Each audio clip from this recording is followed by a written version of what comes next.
Good afternoon.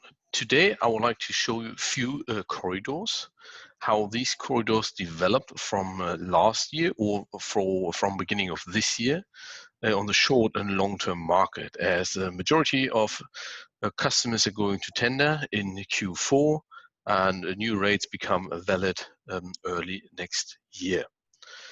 So I have chosen some of the trades I do follow. This is done via our dashboard.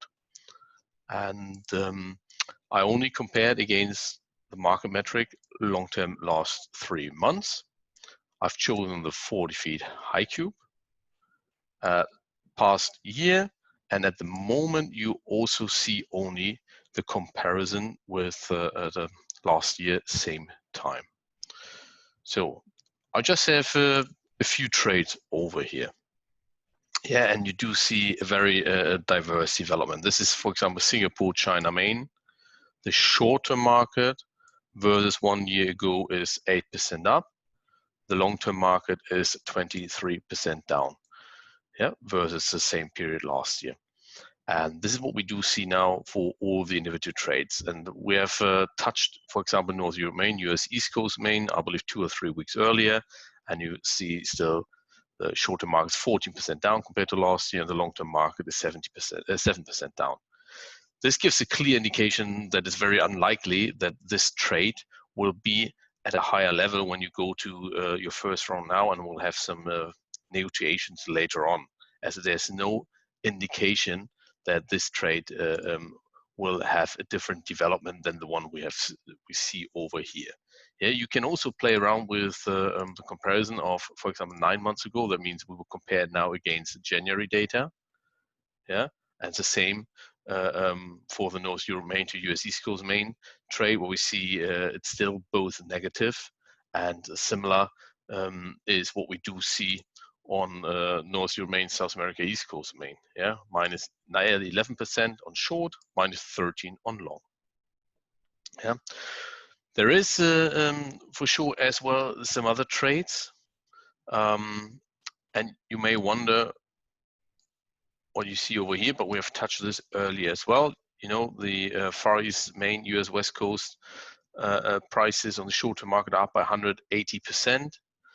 How the latest development will influence these prices with the interference of the Chinese government, we need to see. As you may have read, that some carriers already took some decisions based on this kind of discussions in China.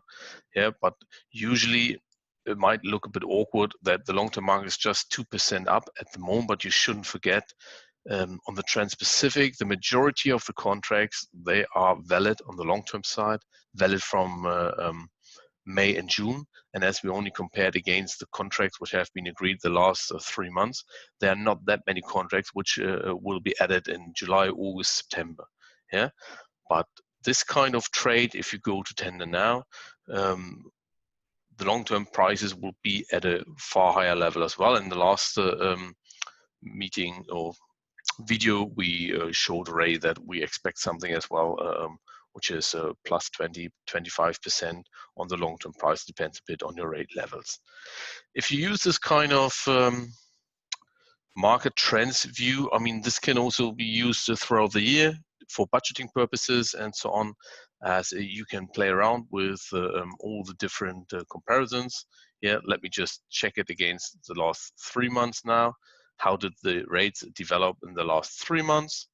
And over there, you do see on Far East main to South America East Coast main, the shorter market in the last 3 months went up by 98%, and this is a very well reflected as well over here, as the last dot is always today, and this one is 3 months ago, the next one 6, 9, 12. Yeah, so this gives you an indication as well if a trend is more on a downward side or on the upward side.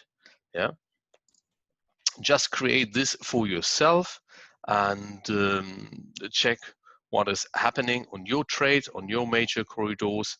And as you see, we can do it on a port basis or on a regional level.